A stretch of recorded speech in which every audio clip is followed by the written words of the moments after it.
Hello, welcome to Daft House Puck and our NHL Wednesday Wrap-Up on Wednesday, the 24th of November. Good evening if you're here in the UK or in Europe, and good afternoon if you're out there in North America. I am Matt Smith at Daft as Puck, and this is our weekly look across the entirety of the NHL. I pick out something that is interesting to me for all 32 NHL teams, whether it's something good, whether it's something bad, whether it's something funny, or whether it's something sad. There will always be something about every team here on the NHL Wednesday Wrap-Up at Daft as Puck. Now, a couple of things for you frequent viewers that you may have noticed. One, look at the graphics. Look at the graphics, yes. Here we go. So, I've built some new graphics. I've been working on this for a little while. So, new graphics, let me know what you think in the comments. What's coming at you all with all of the nice graphical stuff we've got coming at you today. So we'll make it all work as it should do, fingers crossed. And I've done an amazing thing. I've put NHL in the title, so it's now the NHL Wednesday Wrap-Up. I thought that might be useful on things like YouTube to actually mention it's about the NHL. Not sure why it's taken me quite this long to work that out, but there we go, on the ball as always. But you should be thankful that I have done that and put NHL in the title. And of course, it is very much a Thanksgiving time, because tomorrow on Thursday is Thanksgiving Day in the States, not in Canada. So it's a bit like Mother's Day, whereas Mother's Day comes earlier in the UK to what it does in the States. So when they do all of the stuff around Mother's Day for Major League Baseball and all of the pink for breast cancer and all of that, it gets a bit confusing at the time, because you think, hang on a minute, it was only just Mother's Day. Yes, it was only just Mother's Day. It was not Mother's Day today for us in the UK. It gets confusing. Anyway, I'm sure it's not confusing for people in Canada who know it's not Thanksgiving Day tomorrow, but I'm sure you'll still enjoy a nice meal anyway. You've got to make the most of it, haven't you? Work the system, that's what I always say. Work that system. So, yes, I guess you say Happy Thanksgiving Day, is it? Or Happy Thanksgiving, I think is what you say. So, yes, Happy Thanksgiving to everyone in the States for tomorrow. And let us have a look at the NHL, because there's been lots going on. We've had the Senators, who are now off the COVID naughty step, for now at least. We have the New York Islanders finally moving into the new home, but kind of taking a little while to get settled in. The Coyotes have won a couple of games. Who would believe it? Yes, they have. 2 games in a row for the Coyotes. And the Seattle Kraken have been cracking open the bubbly for the first time in a little while. We need to take a look around the NHL, and we shall start, I think, yes we will. We will start in the Eastern Atlantic Division.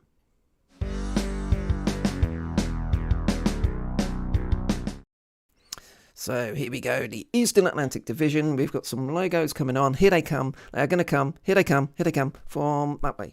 That way. Here they come. Yes, look at this. Like a pro, or something like that. Anyway, let's start off with the Boston Bruins. Let's go alphabetical in the Eastern Atlantic.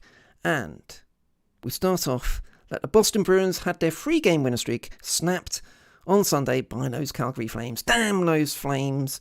We'll get to them later. It was a 4-0 loss in that one for the Bruins, but Brad Marchand still continues to put up good numbers. He leads the team with goals, 8, leads the team in assists with 12, and funnily enough, leads the team in points scored 2. Who would have thought it? Marchand now has 327 goals for Boston, and that is 7th all-time in franchise history. So he is going well and has had a good start to this season. Next up, the Buffalo Sabres. Yes, 3 losses in a row for Don Granato's team. They were tied 2-2 with Columbus, Desmond Tutu, on Monday before the Blue Jackets scored 3 goals in the first 4 minutes of the second period to just blow them out of the water. It's the kind of loss that really takes it out of you. The one bit of good news from the game, though, was the return of defenseman Henry Yoki-Hairu. He's been out since taking a shot off his ankle on opening night against Montreal, so he's had 16 games out, so at least he is back. So one bit of good news, a silver lining to the cloud of getting clouted by the Columbus Blue Jackets. Next up, it's the Detroit Red Wings. They took an overtime loss to Arizona on Sunday. Don't laugh, that's not fair. But they were happy to get a point to finish up a tough 4-game road trip. They'd lost their previous 3 games against the Blue Jackets, Dallas, and also the Vegas Shiny Helmets. And yeah, at least they got a point at the end of it, because it was a tough stretch for the Red Wings. We know they're a young team who are developing, but they got something out of that tough road trip, even if it was just a point against Arizona. Anyway, they have their annual Thanksgiving Eve game tonight against the St. Louis Blues, so we'll see how they get on there. A team who have not got the Blues are the Florida Panthers. History awaits, I've put in my notes here. They beat the Minnesota Wild 5-4 on Saturday to make it 10 straight wins at home to start this season. They're just the fourth team in NHL history to rattle off that many consecutive victories at home to open a season. So, they are playing at home to the Flyers tonight, and if they win that one, they will match the 1963-64 Blackhawks for the all-time record. History awaits, perhaps. Note that also Jumbo Joe Thornton needs just one more point to break a tie with Paul Coffey and claim sole possession of 13th place on the NHL's all-time points list. There we go. He is tied with Coffey, 1,531 points scored so far in his long and illustrious career. So let's see if Jumbo Joe can do that. Montreal Canadiens are up next. They got a much-needed 6-3 win over Nashville on Saturday and had Jake Allen, Joel Edmondson and Cedric Paquette back in practice with the team on Monday. They have benefited recently from the Sens being on the COVID naughty step, which has allowed them to get away from the bottom of the Atlantic. But we'll have a look at the standings in a moment and see how they are today. Talking about those Ottawa Senators, yes, finally back on the ice after 8 days on the COVID naughty step with 10 players in the COVID protocol. It was a good evening for Zach Sanford, who got himself a hat-trick in that one on Monday. Completed 5 minutes into the third to give the Sens a 5-4 lead. Unfortunately for the Sens, they then let in 3 goals to the Avs to turn it into a 7-5 loss. But there we go. Small steps, I guess. Tampa Bay Lightning, Braden Point. This is bad news for the Lightning. Braden Point is expected to be out for 4 to 6 weeks because of an upper body injury. Don't know more than that. It's either an upper body injury or a lower body injury. Takes your pick.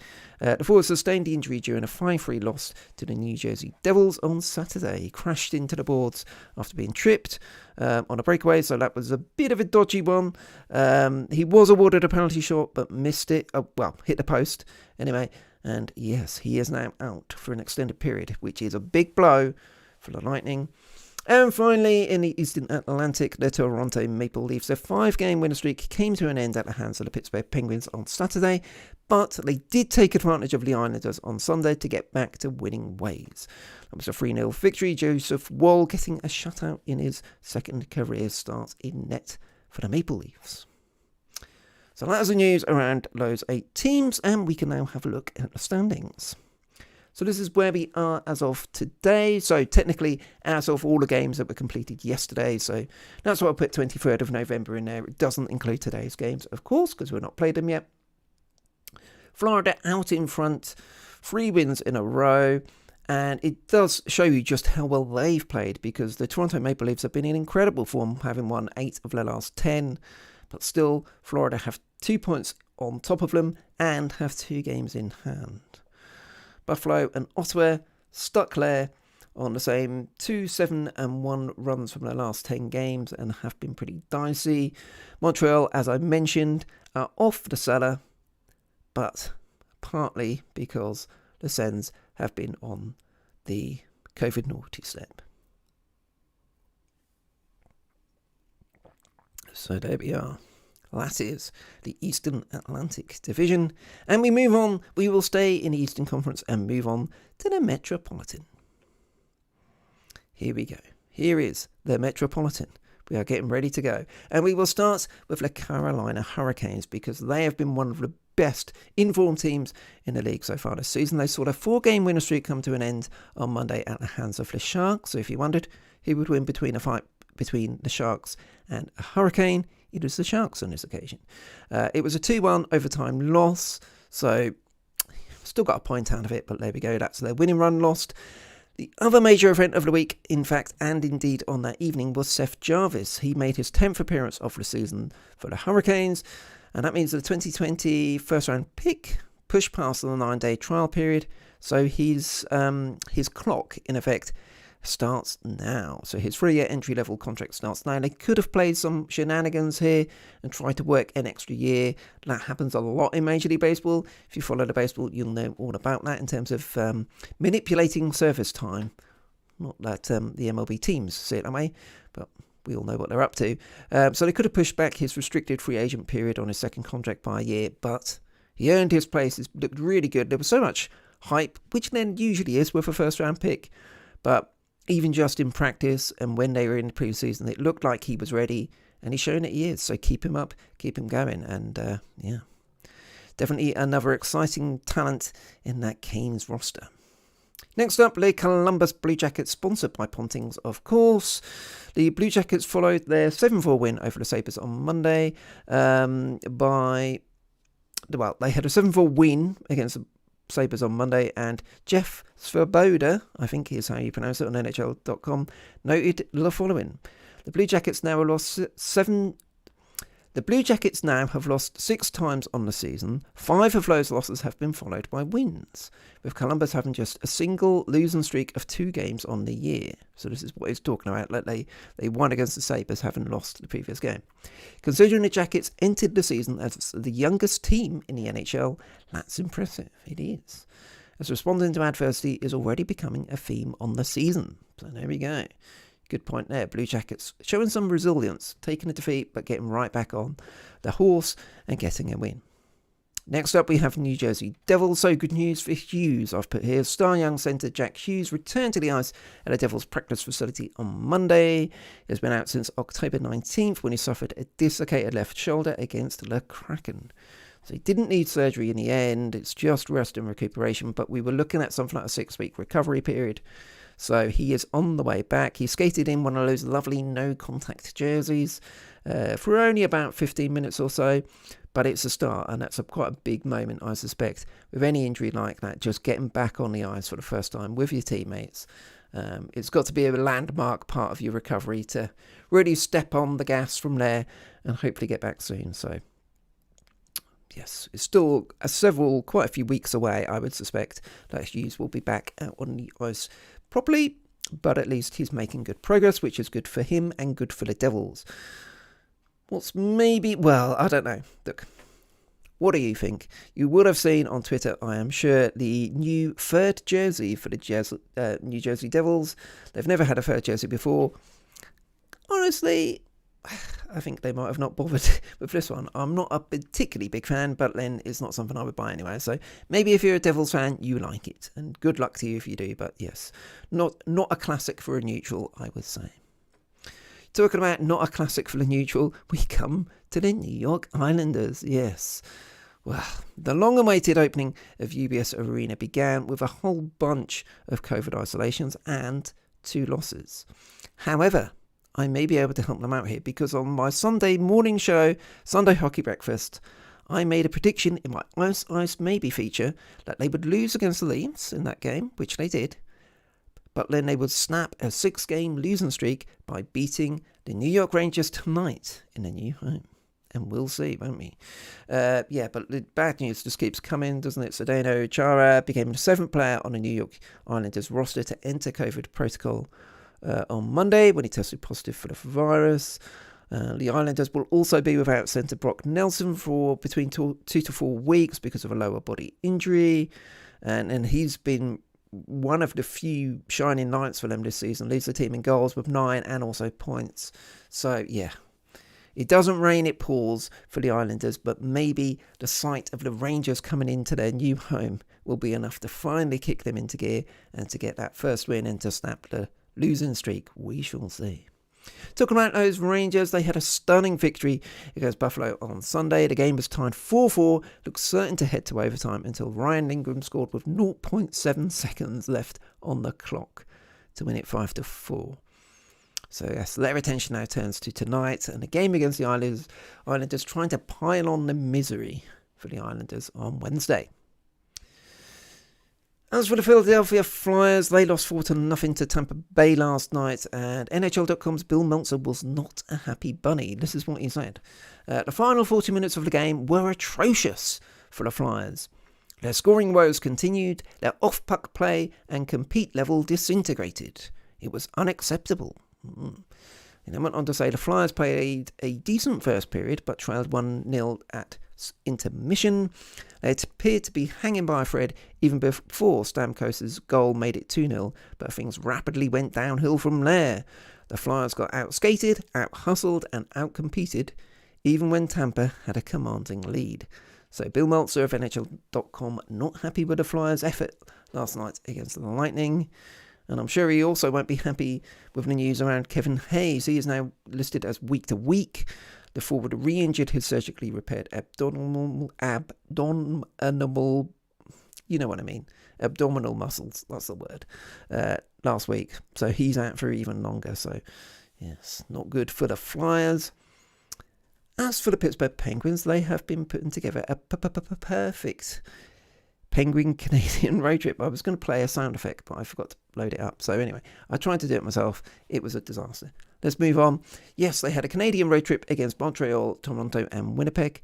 Perfect, really. 1-3. And all the more impressive was that it was preceded by 3 losses. So good stuff for them. And it does finally seem to be light at the end of the injury tunnel for them. Really now it's only Evgeny Malkin who is now out. Among the key players, they had so many players out, so they need him back, but at least everyone else is back now, and they're starting to pick up a bit of form, which is good for the Penguins. Pick up a bit of Penguin form, yes. And finally, in this division, we have the Washington Capitals. So yes, the Caps ended a period of 7 games in 7 cities across 11 nights on Sunday against Seattle. Didn't go too well. The trip had taken its toll on the roster, fell short, and we will come to that more when we get to the Kraken, but it was a 5-1-1 record from the road trip, which was more than good enough. An excellent return, really. Of course, Alex Ovechkin scored against Seattle. Mike Vogel of NHL.com noted that Seattle are the 17th NHL club against which the Washington winger has scored in the first ever game played against them. There we go. So, Ovi getting started against the Kraken straight away. Here are the standings as of the results from yesterday's games, and stuck there at the bottom of that 6-game losing streak. It is the New York Islanders. Tough times for them, although they've got some time. They've got plenty of time, actually, let's be honest. Plenty of time to start making up some points, but they need to start going now. I mean, when you look at it, yes, they've got 2 games in hand on Carolina, but 17 points already away from them. I mean, they're not going to make that up, are they? Simply, they're looking for third place if they can get it, and even that's a fair way away right now. So lots of work to do, and they need to make these home games count, because they're going to be playing a lot of home games the rest of the way, but they need to make them count. Otherwise, yes, Carolina, really good start to the season, 29 points from 17 games. Washington and the Rangers are keeping them honest, though.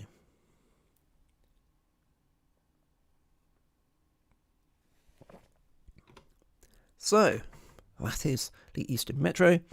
And next up, we will move to the Western and go to the Central Division.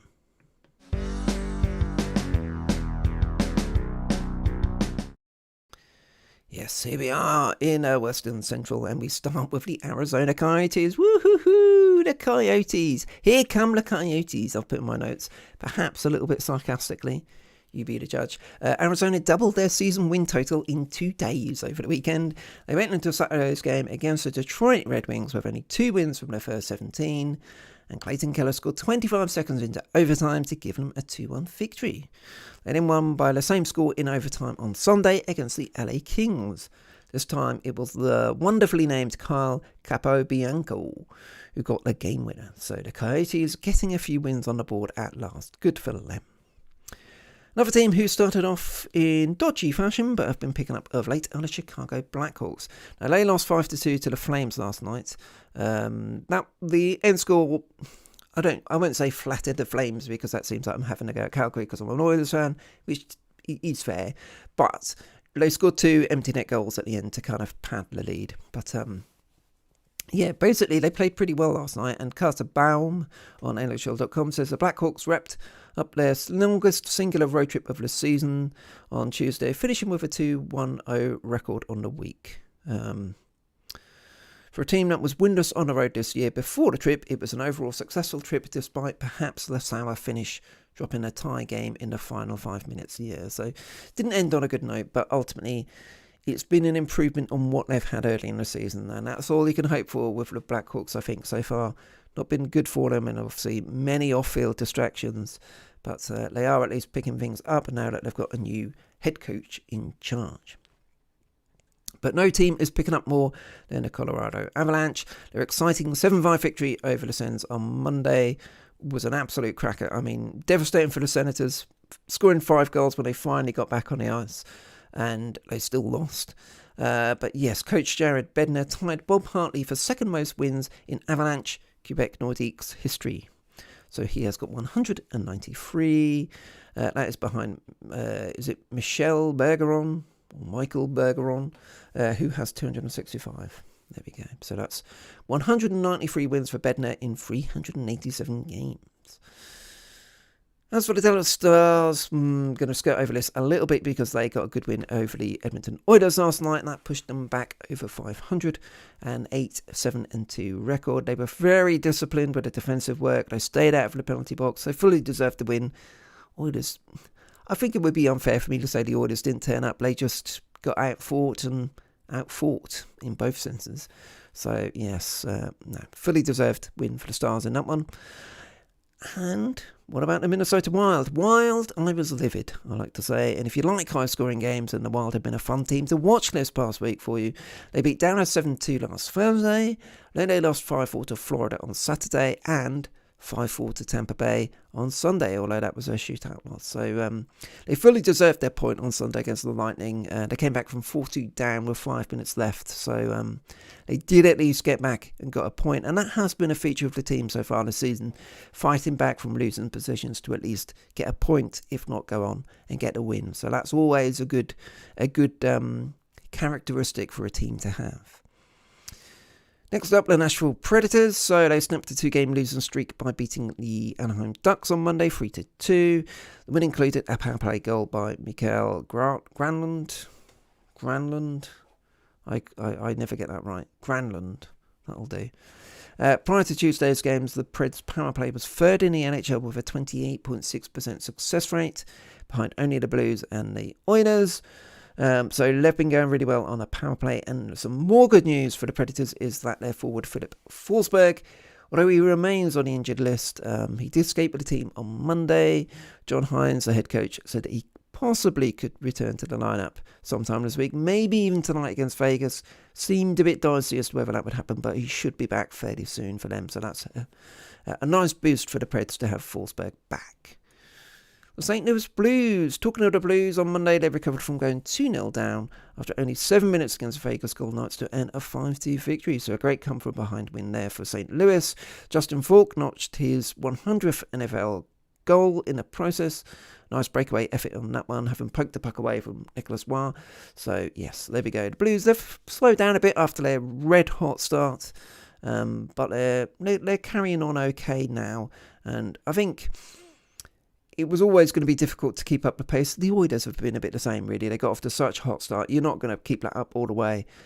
So they've just regathered themselves, and I'm sure they'll keep going as they have been, because the Blues have got a lot of talent on that team.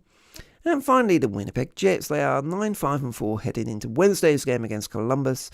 Whilst it's been an okay start, there is a lot of concern around their penalty killing ability, or lack of, to be more precise. Prior to Tuesday's games, the Jets had the second worst penalty kill percentage in the NHL. Only the Canucks had done worse than Winnipeg's 65.3% mark.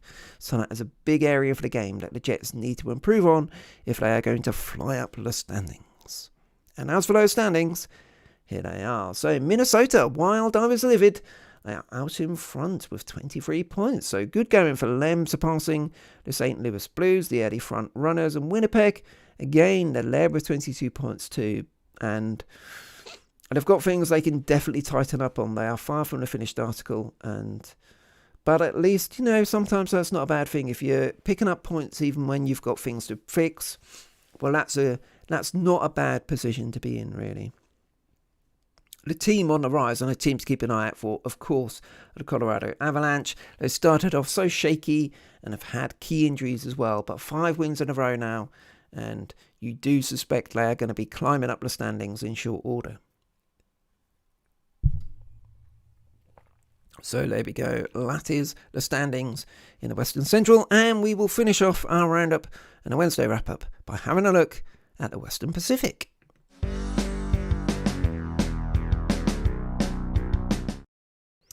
So the Western Pacific starts off with the Anaheim Ducks, and I've put the fall of Troy. Troy Terry's 16-game point-scoring streak came to an end on Monday in a 3-2 loss to Nashville. And since the Ducks' opener against Winnipeg, he has scored 12 goals and got 10 assists over the next 16 games. What a run that is. The third longest streak in Ducks franchise history. So Troy Terry's run came to an end, as did Connor McDavid's last night. But yes, great going for them. And the Ducks slowed down a little bit in the last few days, but they've been on such an incredible pace that it had to happen at some point. So they're still in a good spot in the Pacific. But no one is in a better spot in the Pacific than the Calgary Flames, unfortunately. 12-3-5 after a good win at home against Chicago last night. It was their 9th game in 15 days. On NHL.com, it noted that 36 hours earlier to their game against Chicago, they had made a cross-continent flight back from Boston, where they had finished off a season-long 7-game Eastern road swing. So, considering they are doing really well of late on a road trip and having to do all of that travel, they have certainly showed a lot over the past week in terms of their staying power, you suspect, the rest of the way. As for the Oilers, well, I'm a little bit disappointed after the loss to Dallas last night. It was a lacklustre performance to a certain extent, and the bigger issue really is the spate of defenseman injuries we've suffered. Darnell Nurse and Slater Cuckoo are both out for a good month or so. Nurse with a broken finger, Cuckoo with a lower body injury, as they like to say, and Duncan Keith, the veteran D-man, suffered an upper body injury last night. It was a bit weird. They did show the footage again, and he kind of went off the ice, skated off the ice, kind of looking uncomfortable, holding himself a bit. You really couldn't see what he had done, and I've not had a great detailed update from anywhere that I've seen so far, but he wasn't able to participate in the third period, and it looks like he may be out for a little period, so that would be bad news for the Oilers, who are already a bit stretched on the defense. Next up, it is the LA Kings, and I've put the Street Kings. They had a 7-game winning streak snapped on Saturday, which was Saturday the 13th, so unlucky for the Kings. It was an overtime loss to Winnipeg, and since then they also lost in regulation to Washington and Carolina. So bad stuff for them. So they lost the previous Saturday, then they lost to Washington, Carolina, and took an overtime loss to the Coyotes on Sunday. So they're winning games in a row, and then they're losing them. They're a streaky team, and those streaky Kings. Next up, the San Jose Sharks. So I mentioned this earlier. They took down the Hurricanes in overtime on Monday to improve their record to 9-8-1, so they've gone past 500. And the contest was Erik Karlsson's 800th NHL game. The active and all-time leader in games played is his teammate, or ex-teammate, Patrick Marleau, with 1,779. I'm still not sure. He's not with a team, is he? I had a quick look. I couldn't see that he was. He remains unsigned, as far as I know. Maybe his career is over. I don't know. But 42 years old. So if that's his lot, what an incredible career Patrick Marleau has had. But of course, second most all-time is another former Shark in Joe Thornton, and he is still going with the Panthers this season. So, yes, but a good mark for Erik Karlsson to reach 800 NHL games. Good to him. Next up, the Seattle Kraken. Kraken opened the bubbly up here. Nice joke. They had a 6-game losing streak that they finally were able to bring to an end as they beat the Washington Capitals on Sunday. They went 1-0 down early in the first, but then hit back with 4 unanswered goals. Ovechkin did get the nerves jangling a little bit 4 minutes into the third period to make it 4-2, but Seattle held off the charge. Yanni Gourde sealed the deal 29 seconds from the end to make it 5-2, and a real big boost for the Kraken. You're losing games like that. There's so much enthusiasm around Seattle for that team, but you want to get a few wins, surely. So Yanni Gourde made it good. Or something. Next up, the Vancouver Canucks. Canucks got flurried, as I put. Marc-Andre Fleury got his first Chicago shutout against Vancouver on Sunday, making 40 saves in the process. It was tied 0-0 4 minutes into the third until Brandon Hagel broke the deadlock for the Blackhawks. The Canucks just had no reply, really. They're 6-11-2, and it's tough times in Vancouver. There was a lot of soul searching to be done. There's a quote here from the coach, Travis Green. It's frustrating we lost tonight, so this is going back to the game against Chicago on Sunday. I'm not disappointed in how we played. Probably take that game every night. Probably win it 8 or 9 times out of 10. Maybe true, maybe not. I don't know. I didn't watch the game, but it feels like there's a bit of a hard luck story going on in Vancouver at the moment, which may be true to a certain extent, but there's only one way out of it, and that is to win games and to work hard. So we'll see what the Canucks can do from here. And finally, the final team to catch up on in the Wednesday wrap-up, of course, the Vegas Golden Knights, the Vegas Shiny Helmets, as I like to call them. The Golden Knights defenseman Shea Theodore was back on the ice after missing a head injury the other day. And Vegas forward Max Pacioretty missed his 17th game with a foot injury earlier this week, but he could return tonight against the Nashville Predators. I checked NHL.com just before going live with this live stream, and there was a quote from Peter DeBoer on NHL.com. He said, Pacioretty skated with us last game, but he wasn't going to be an option for that. He skated with us again this morning, so today, Wednesday.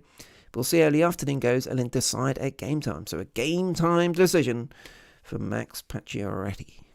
But here's what it leaves in the standings, and we're not going to look at this for too long because it is very demoralising for me. Calgary Flames up on top.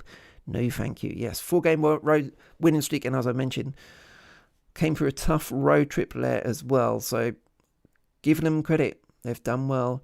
12 wins from their 20 games. Edmonton in second after the loss to the Stars, but we've got a couple of games in hand on the Flames, so don't worry about that. We'll be back on the case. And at the bottom, 5 wins now on the season for Seattle Kraken. 2-8-0 in their last 10 games, though. They do want to start picking up some points just to pick up some confidence and pick up some momentum if they can. So there we go. That is the final division we're looking at, the Western Pacific.